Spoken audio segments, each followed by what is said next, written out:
Hello, I'm Andrew from the Netherlands, and today I'm gonna test to each other the Akai AA1030, the Kenwood receiver KR4200, the Sansui G401, and the Technics SA5270.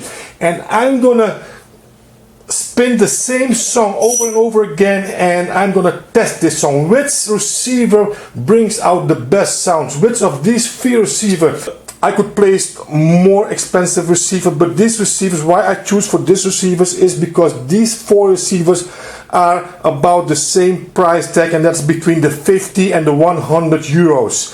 So they are not the same in watts, because the Akai is 30 watt, this one is 30 watt, the Kenwood, the Sansui is 40 watt, and the Technics is 45 watt.